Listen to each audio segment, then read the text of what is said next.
The Boondocks was never afraid of trouble. It roasted rappers, mocked politicians, and dragged American culture into the light in ways that no other animated show dared to attempt. Most of the time, Adult Swim let it run free because controversy was part of the brand. But there's one episode that went too far. Not just offensive far, it went to a place that could end careers, spark lawsuits, and make the network bury it forever. This episode is the most dangerous Boondocks episode ever made, one they will never re-air. Before we get into it, if you enjoy uncovering the untold history of Black culture in shows and stories networks would rather erase, make sure to subscribe and stay locked in. We've got more for you to enjoy. Now let's get into the video. When the Boondocks premiered on Adult Swim in 2005, it instantly became a cultural phenomenon. Aaron McGruder's voice was sharp and unapologetic. He brought the fearless tone of his comic strip to television and pushed it to the limit. Each episode combined humor with brutal honesty about race, politics, and the state of America. Episodes like The Trial of R. Kelly and Return of the King were already lightning rods for debate. They challenged viewers to confront uncomfortable truths, whether it was the enabling of celebrity predators or the idea that Martin Luther King Jr. would be disgusted with modern society.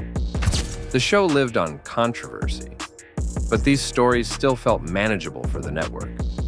They were shocking but could be defended as cultural commentary that aimed upward at powerful institutions or collective behavior. What came next went further than anything the audience had seen before. McGruder set his sights on targets that existed in the real world, people and companies that could fight back. This was the moment when the Boondocks stopped being only provocative and began to feel genuinely dangerous. The first taste of that danger came with the infamous BET episodes during Season 2. By the mid-2000s, Black entertainment television had become a target of criticism within the Black community.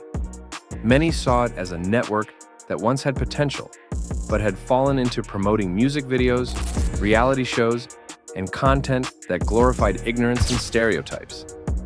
Aaron McGruder had no love for what BET represented.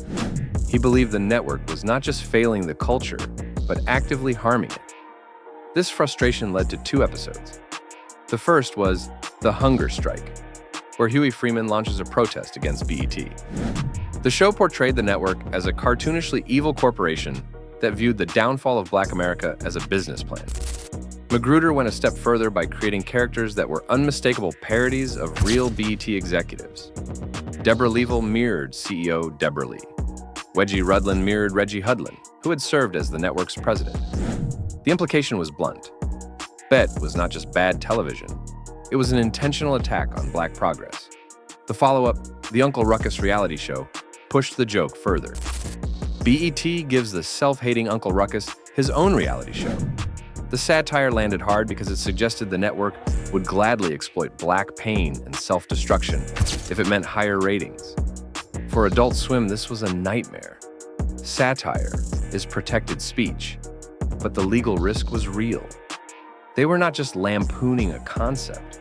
They were accusing real people and a real company of deliberately damaging the Black community.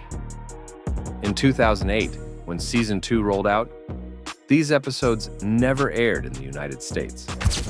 Fans in other countries saw them, and bootleg recordings spread online, but American viewers were shut out. For years, the BET episodes existed only as whispers and grainy uploads, building a forbidden reputation.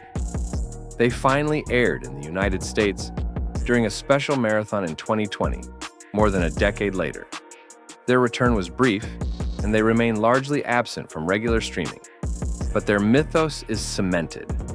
And yet, even these infamous episodes were only the beginning. The Boondocks had an episode waiting in the next season that went further than the BET saga ever could. An episode that did not just disappear for years, but one that the network has buried for good. The Boondocks reached its peak level of danger with the story of Jimmy Rebel in Season 3. This episode did not just criticize culture or target a network. It dove into the most uncomfortable racial territory the show had ever explored. The story follows Uncle Ruckus as he becomes starstruck with a white country singer named Jimmy Rebel.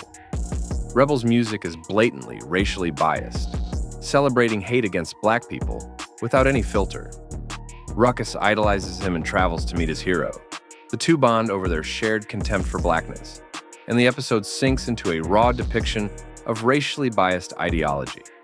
Jimmy Rebel is a direct parody of Johnny Rebel, the real-world country singer notorious for creating music that openly glorified prejudice and hatred toward black people.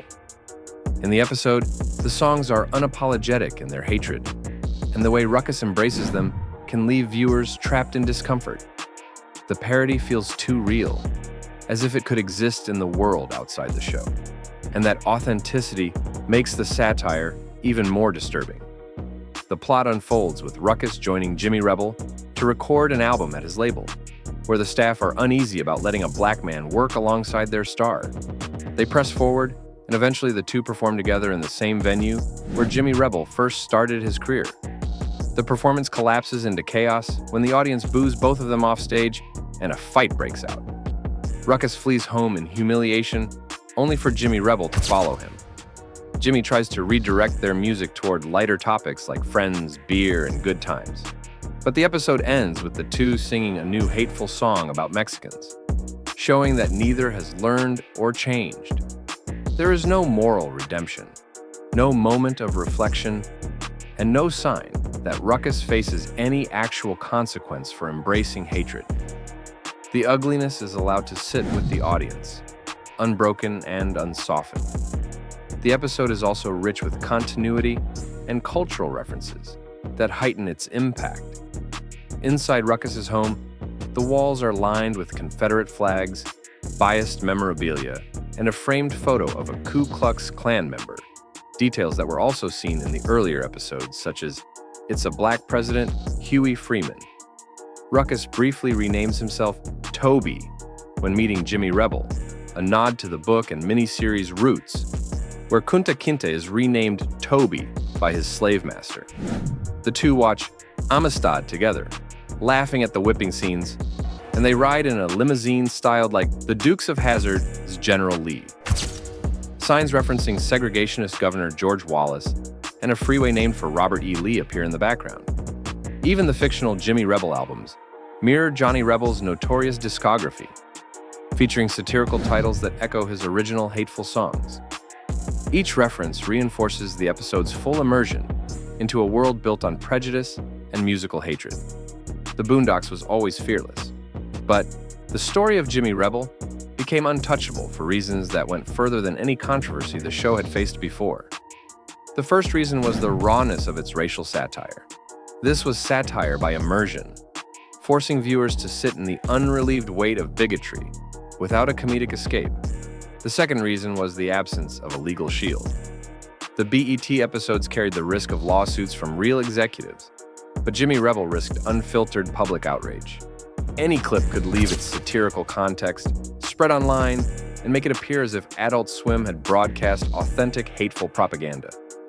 The third and final reason was that the episode's ending made it indefensible for the network. There was no real punishment for Ruckus, no lesson learned, and no clear moment signaling the show's moral stance. Instead, the last images of Uncle Ruckus and Jimmy Rebel continuing their hateful music, now targeting another group. It is a closing note that offers no catharsis and leaves only discomfort. For Adult Swim, this meant there was nothing to point to as a defense. It was too raw to frame as ironic or comedic. That sealed its fate as the one Boondocks episode the network quietly buried. It aired only once during its original release on Adult Swim in May 2010, and while it appeared on the complete series DVD and streamed briefly on Netflix in Canada, it has never returned to US television or Max. To this day, it remains the one episode the network seems determined never to re-air. But interestingly, the forbidden nature of the story of Jimmy Rebel has turned it into a legend. Fans who caught the original airing knew they had seen something that might never surface again. They recorded it, shared it online, and kept the episode alive through blurry uploads, and underground links. Every time it was scrubbed from platforms, its reputation grew. The more it stayed hidden, the more it became a whispered part of Boondocks history, the lost chapter that only the most devoted fans could find. Its complete absence from official streaming services only deepened the myth. Physical copies are rare, and mainstream platforms in the United States have avoided it entirely. The message became clear. While the BET episodes spent more than a decade in the shadows before Adult Swim quietly aired them again, Jimmy Rebel has never returned. It is the one and only Boondocks episode that the network seems determined to erase from circulation. The story of this episode is a reminder of what made the Boondocks both special and dangerous. It pushed conversations about race, culture, and media to places most shows would never dare to go. And in doing so, it created a piece of television history that the network itself now keeps locked away. What do you think? Was Adult Swim right to pull this episode, or should it have stayed on the air? Share your thoughts in the comments. If you want more deep dives into banned shows, hidden episodes, and the stories networks tried to bury, make sure to like this video, subscribe, and stay tuned.